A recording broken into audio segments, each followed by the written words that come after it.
Alright, let's have a look at all the loot. We'll go up and set up a special chest for this.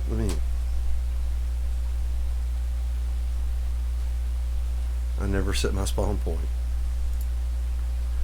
That way, in case I fall out of the waterfall again, don't want to respawn up there if I have to come back down.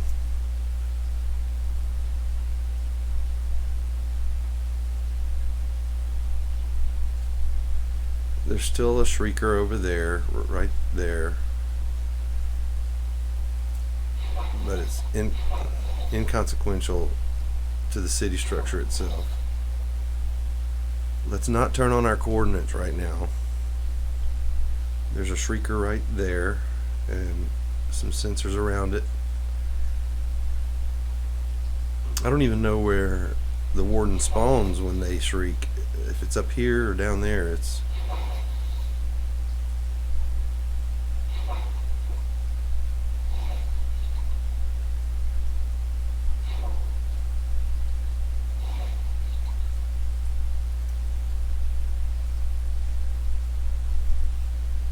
daytime.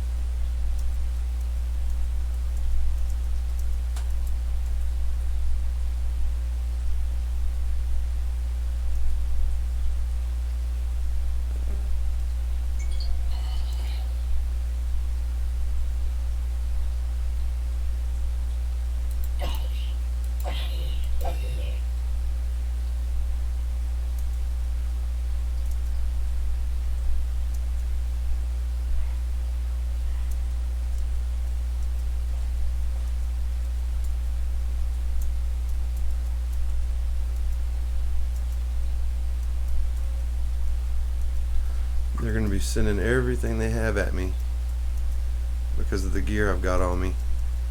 So let's look out for the entire battalion of zombies and creepers and skeletons. God, I get so many text messages during the day, it's hard to contend with. Alright, buddy, we're close. Oh, and they're one-word texts too, so they can't just send one text.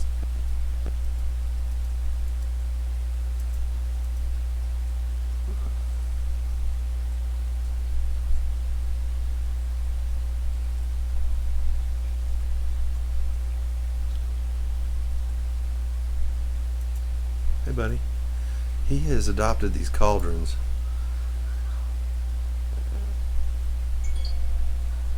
Jesus Christ. I'm going to turn the ringer off on my phone. It's all day.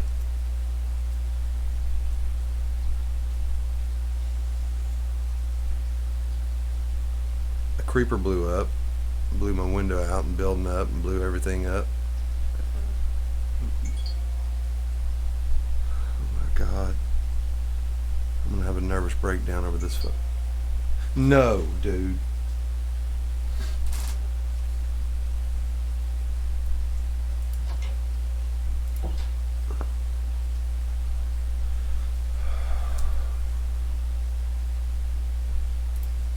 $20 chests.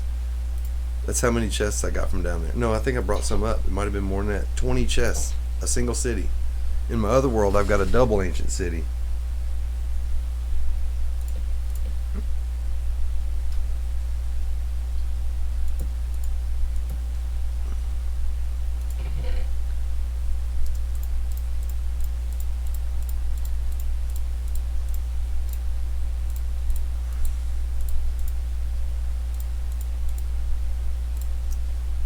You know, of course, I'm going to throw the Curse of Binding in a lava pit somewhere.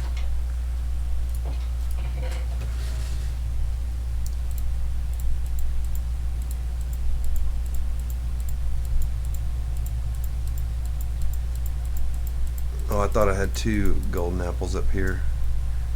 Apparently it's just 1.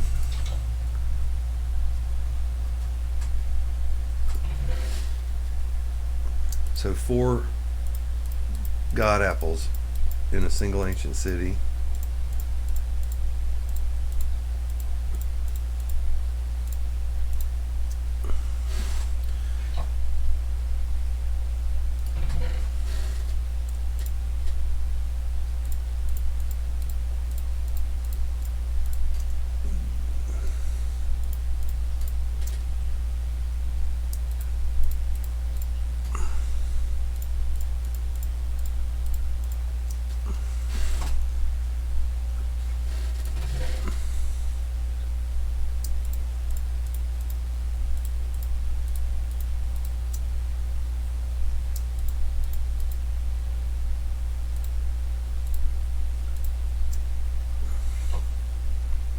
check my 6.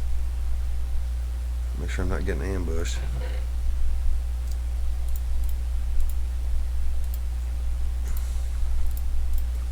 I've already thrown a couple of Curse of Binding things in some lava downstairs.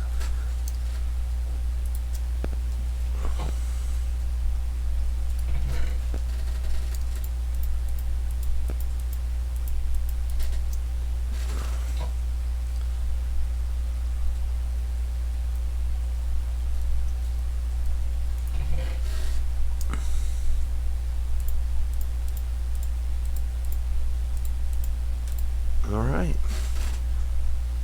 Impaling, Fortune, Sweeping Edge.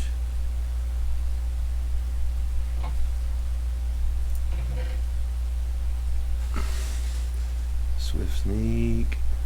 Channeling, Luck of the Sea. Mending. Lash Protection. See, that's mending and unbreaking, Curse of Binding. I hate that. I guess I'll just unenchant it. Unbreaking 3, mending. Unbreaking 3, mending. I mean, put some Prot 4 on there. Done. Diamond Horse Armor. A couple saddles. Do I have another saddle over here? Yep. I mean, even some leads. Name tags. All these hoes, which are unbelievable for raiding another ancient city.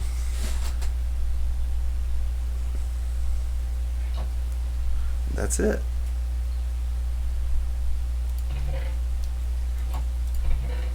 Oh, 6 diamonds. Forgot about that. And the amethyst. I don't know if any of this was gotten downstairs, but oh, these books.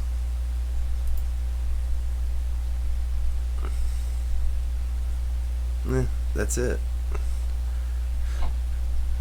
That is some monstrous loot for a single ancient city. You know, in my other world, I've got a double ancient city that I wasn't brave enough to raid.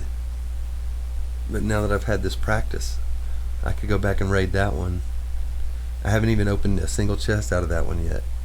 So I could go into that world, raid that double ancient city. You know, I think I just might. I think I just might. I just don't like how long it takes to get to that one. You got to go down that super long cave. So, I don't know.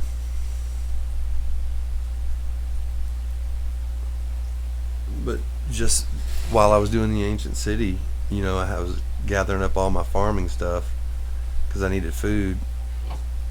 I mean, this is a good start on a world. This is a good start. I could make a diamond pickaxe, some obsidian, and an enchanting table. You know, these are stony peaks right here.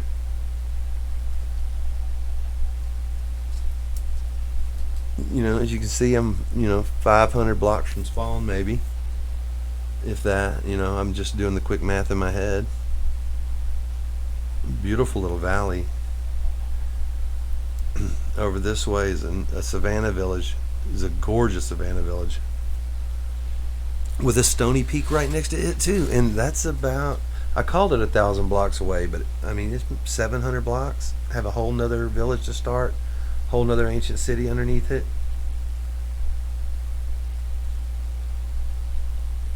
You know, I'm pretty proud because I mean I didn't do anything. I just showed up here, started collecting food as fast as I could. That way I could, you know, have food while I was down there. So when I got here, I came here from spawn.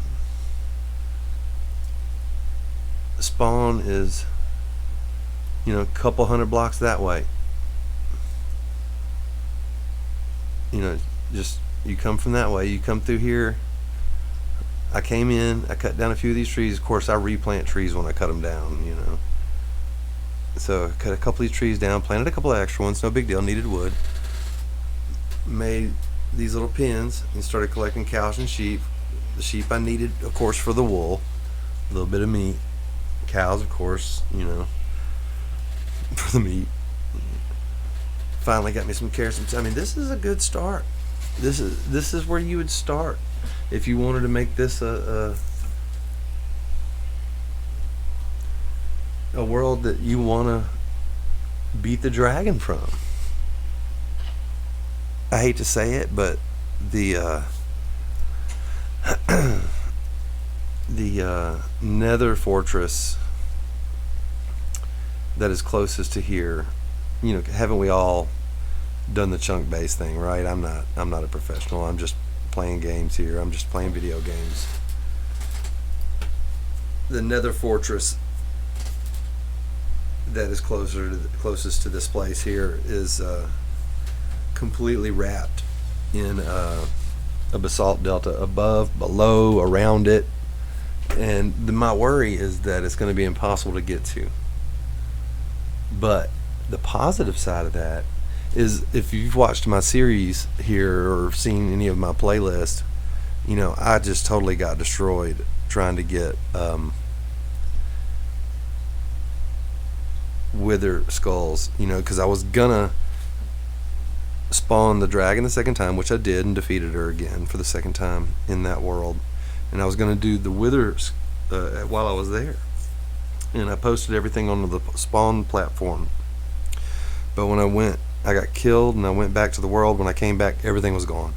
So I went back to get wither skulls so I could, you know, spawn the wither, and got killed, lost all of my netherite. It was just terrible. That's, you know, I just had to walk away from it for a minute, and that's when I did this world here. But the wither skeletons were not spawning because there was such a huge flat plain above the Nether fortress that there was hundreds of zombified piglins up there, and it was just killing the mob cap. And that's what got me. I accidentally hit one of the zombified piglins, and it turned into hundreds of them attacking me and gathering around my Nether portal. They just killed me, and I ended up losing like 4 or 5 full sets of diamond armor trying to go back, because over in the other world I've got all the villagers lined up, just ready to sell me everything, you know, and I've zombified and cured all of them. So for 1 emerald I'm getting chest plates, leggings, boots, everything. But anyway, if I go to this Nether fortress here in this world, I stand a really good chance of having 0 spawns, except for maybe magma cubes in the basalt delta. So blazes, wither skeletons are going to be absolutely prolific. So how about this? I accomplished what I set out to do in this world. I just wanted to beat an ancient city, and I've done that. How about I see what I can do about beating the dragon? We'll see what we can do. I think I'm gonna have to go like 3,000 blocks to set up a Nether portal. That way I can spawn directly into the Nether fortress from the overworld, and that'll make it easier. So let me get set up for a road trip, a 3,000 block road trip, and go to the Nether. You know, why not? Alright, I think that should be the next episode. Should I include the road trip? Like, film myself from here going to the mathematical location, you know, that you extrapolate to where you should set it? Let me know in the comments. You know, I mean, should I record the road trip, or just record myself getting there and getting into the Nether fortress? Because that is going to be an incredible show to survive that. I'll be perfectly honest. All right.